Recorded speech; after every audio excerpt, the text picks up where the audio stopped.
Welcome to another episode of Wild of Africa on WION World is One. I'm Eric Njoka. This week we focus on the war to eradicate one of the worst epidemics that is the cause of thousands of deaths on the continent and beyond, the HIV and AIDS scourge, with the United Nations AIDS Agency releasing a report entitled The Urgency of Now, AIDS at a Crossroads, just ahead of the 25th International AIDS Conference, #AIDS 2024 in Munich, Germany.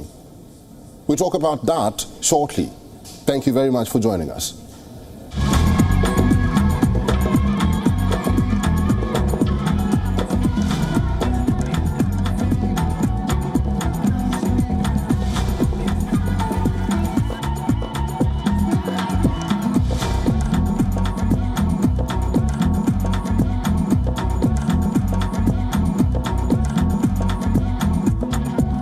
Libya and Tunisia have urged Europe to increase aid to help tackle migrant crises as North African countries sought assistance at the Tripoli conference to help stem flow of refugees and migrants. Italian Prime Minister Giorgia Meloni stressed the importance of fighting against human trafficking. Here is our cover report.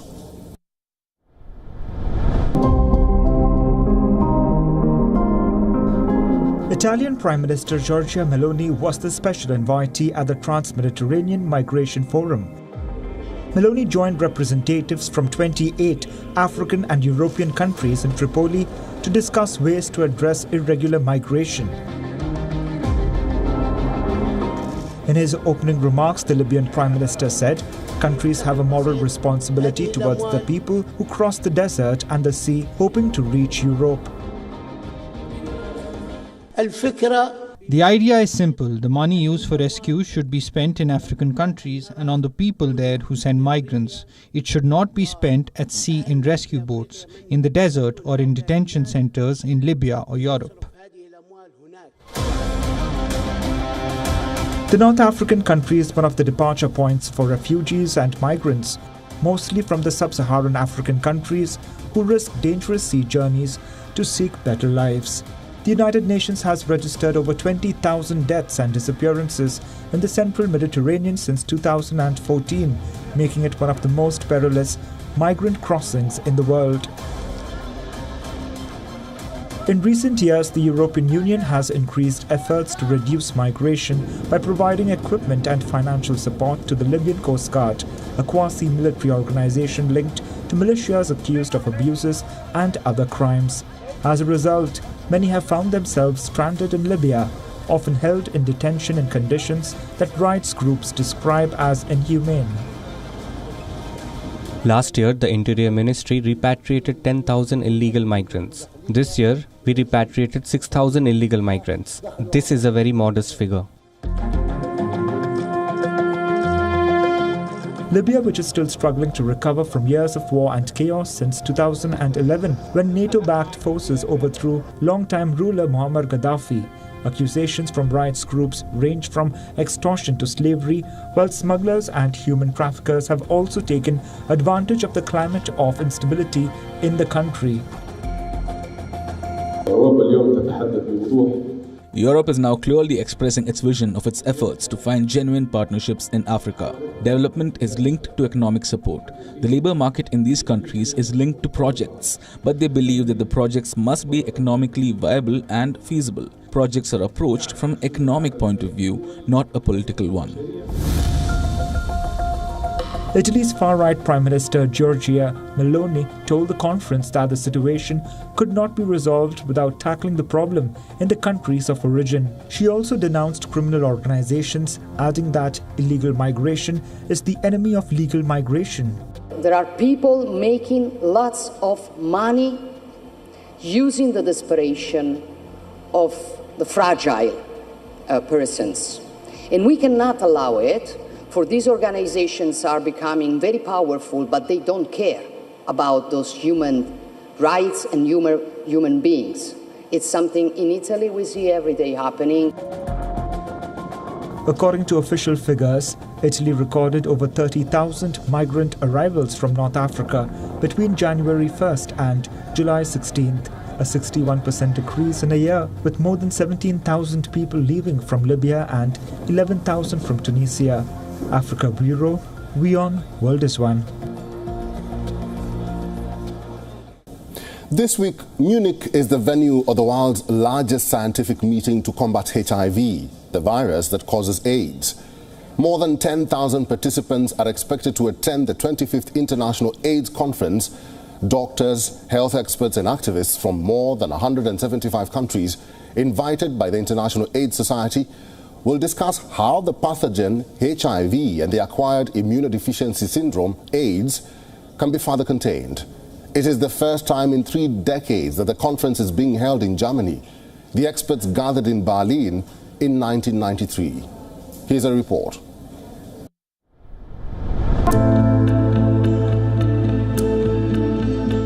New data by UNAIDS reveals that over 30 million people living with HIV are now on treatment.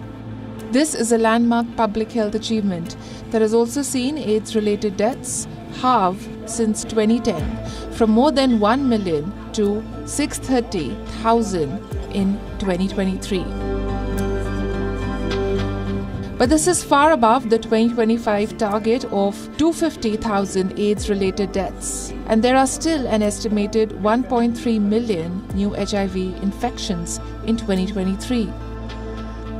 Approximately half of the people who acquired HIV last year were living in Eastern and Southern Africa and Western and Central Africa.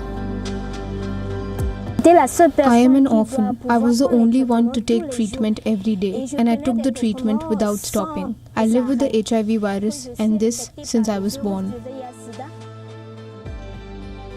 Decades into the epidemic, the number for AIDS patients are still awful. In a report published on July 22nd, UNAIDS, the United Nations agency tasked with dealing with the disease, says that 40 million people around the world are now infected. This snapshot of the epidemic is the background against which the 25th International AIDS Conference opens in Munich. Though these gatherings are no longer the councils of war about how best to proceed that they were in the epidemic's early days. For matters of grand strategy in the fight against HIV are now pretty much settled. Making sure that we really understand the data, that we know where there are gaps, where are we not reaching communities. And so we know, for example, in Africa, we've seen tremendous progress in East Africa. We've seen less progress in West and Central Africa. So as we think about controlling the epidemic, it's not equal. It's not equal across countries. It's not equal across entire regions. And so we have to really focus on who is not being reached. Sub-Saharan Africa remains home to almost half of people living with HIV who have no treatment. Access is especially low among children. Head of UNAIDS, Vinny Bai Aniyama, says it is urgent that game-changing technology such as long-acting drugs to treat or prevent HIV, already available in places such as the US, be shared immediately with developing countries. I think Gilead has an opportunity to take us closer to ending AIDS as a public health threat. They can make history with this, not only by putting it out there as a preventive tool for everyone who needs it all over the world through generic production, but also licensing it for everything, not just for prevention, but also for treatment. We have all of the tools, the technology right now to end the epidemic as a global health threat. And I think the opportunity, when you look at political leadership, to actually achieve those goals by 2030, a short 5 years from now, if we could, looking at those countries that have been most severely impacted. And there are countries in Africa that have now reached 95% of the people that need access to treatment. They have achieved those goals. So thinking of how we're getting closer to the finish line. The forum is important for researchers, medics and activists from around the world to meet with each other. Organizers of the conference hope that it will be an opportunity to remind politicians and voters in wealthy countries where AIDS has pretty much dropped off the radar, that the fight continues in many of the world's poorer parts, and that money is the sinews of war against viral enemies as much as human ones. Africa Bureau, WION World is One. Mixed reactions are swirling in Cameroon since Brenda Biya, the daughter of President Paul Biya, declared she is a lesbian. While LGBTQ plus activists see her declaration as an opportunity to push for greater rights in a country where same-sex relations are outlawed, anti-gay groups say they want Brenda Biya, her, to be prosecuted.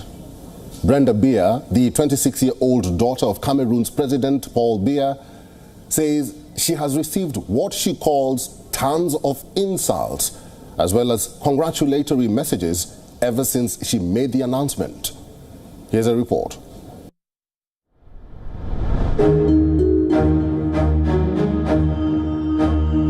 The picture that raised a storm in Yaoundé, Cameroon. Brenda Biya, the daughter of Cameroon's president, got people talking after the words she tagged on the shared image of herself kissing a Brazilian model. And I quote, "I'm crazy about you and I want the world to know," close quote. That's what she wrote. Brenda later spoke to a leading French newspaper in her country, emphasizing that she was serious.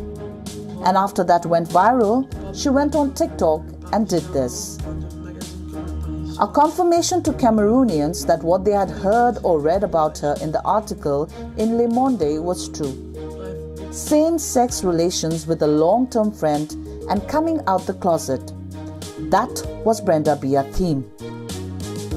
This public display of affection has caused an uproar in Cameroon, where same-sex relationships are illegal and punishable with a jail term. Some critics say she shared the picture to kick up controversy given her history of provocative social media posts.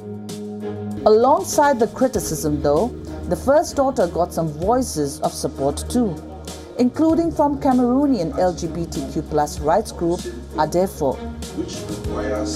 Le coming out de Mademoiselle Biya s'inscrit.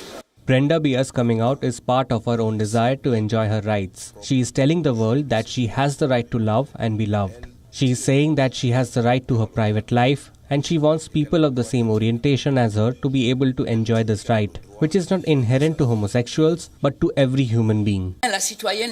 Brenda is a courageous citizen because we all share the same legislator, which is her father. What's more, she had to stand up and say, "Me, Brenda, my fundamental right is to love and be loved. Not even my father, not even the President of the Republic can do anything about that other than protect it, as it is written in the Constitution."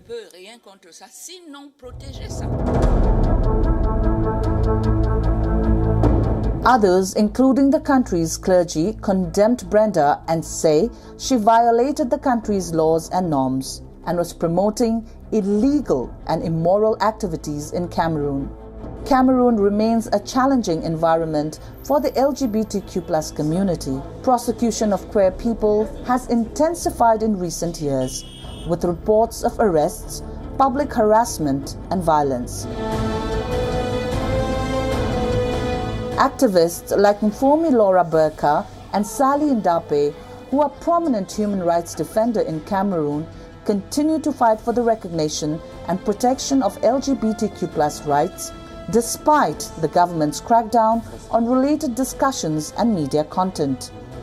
It's ironical that a daughter of one of Africa's longest-serving and powerful leaders, 91-year-old Paul Biya, could challenge dictatorial and archaic laws and use social media to raise questions about the treatment and rights of the LGBTQ+ community in Cameroon.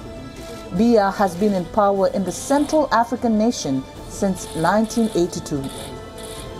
Given the current political and cultural climate, LGBTQ+ advocates and individuals often have to operate covertly, facing significant risks. The controversy surrounding Brenda Biya's breaking out has brought these issues to the forefront, sparking conversations about the future of LGBTQ+ rights in Cameroon. Africa Bureau, WION, World is One. In Western Kenya, wild giraffes are being relocated to the Ruko Conservancy to maintain peace between the Pokot and Ilchamus communities. Since the first giraffe's arrival to the reserve in 2011, poaching has ceased and community relations have improved, creating jobs and regional stability. Before a giraffe's arrival, an intercommunal welcoming ceremony with dancing and singing is held for them, an inconceivable scene in the mid-2000s.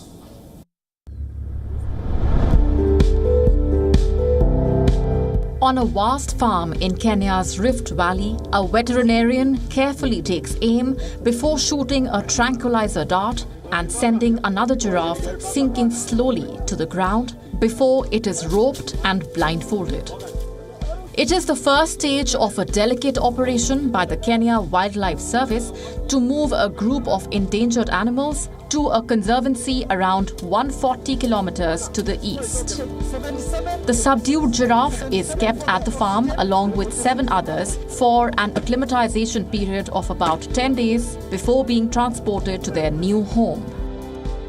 It's a very awkward animal with very interesting physiology, a very tall neck, very long legs, a very powerful heart. And among us all terrestrial wildlife, the tallest. You can imagine how much pressure is required to go up that tower of the neck.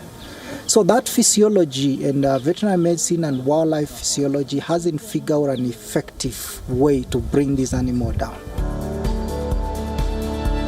The Rothschild giraffes, a distinct subspecies, are being resettled in the Ruko Conservancy in Baringo County as part of a long-running initiative to ease communal tensions there. While the East African nation is renowned for its spectacular wildlife, its northern counties, such as Baringo, are more often in the news for banditry and ethnic clashes. The rival Pokot and Ilchamus communities in Baringo had been at odds for decades, their feuds sometimes escalating into armed clashes.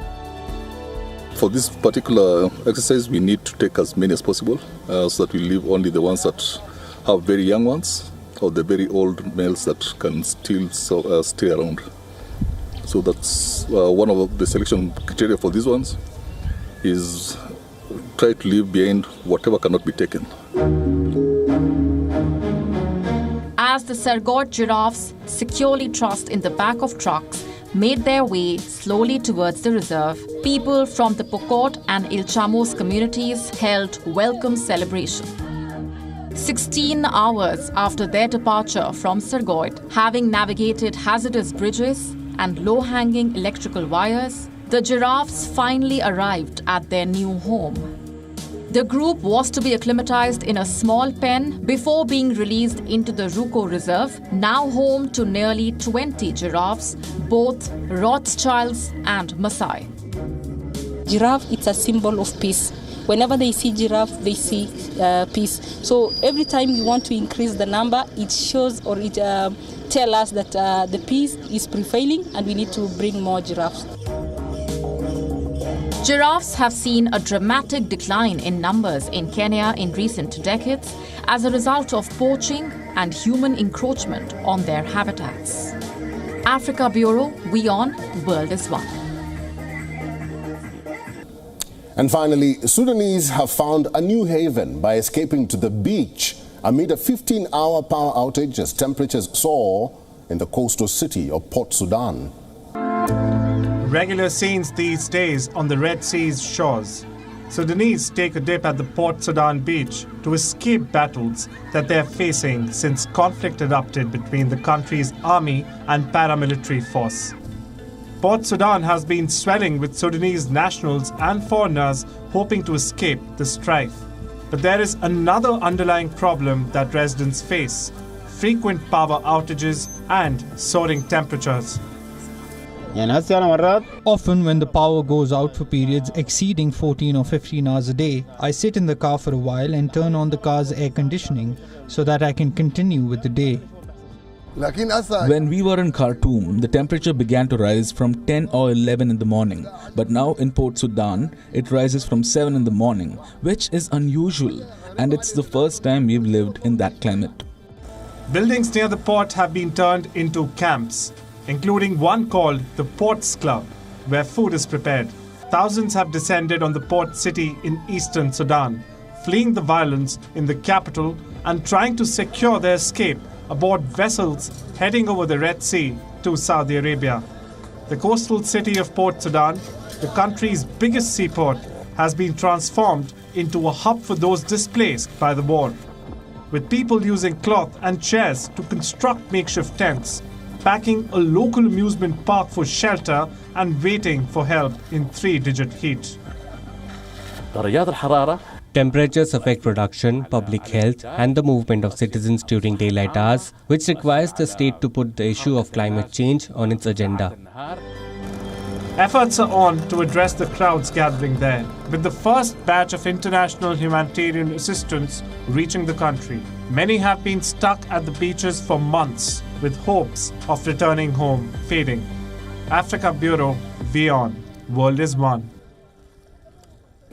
Thanks for watching this week's episode of World of Africa on WION World is One. I'm Eric Njoka.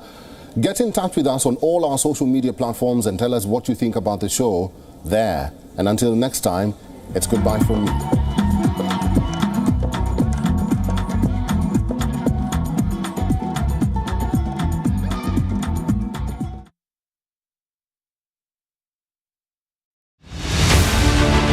Faster, higher, stronger. Words that mean so much on a sporting pitch every 4 years. Olympic medal ने मुझे ये सिखाया कि किस तरीके से अपने आप को संभालना है. The world's best sporting talents are assembling in Paris later this month. The quest for an Olympic medal is sport's greatest pursuit. I think people are looking at the Olympics with a lot of hope. More than 200 countries all coming together. The Olympic Games return to the French capital after a century. There's not really any cities that compare to it. Catch all the build-up to the Paris Games on WION. World is One.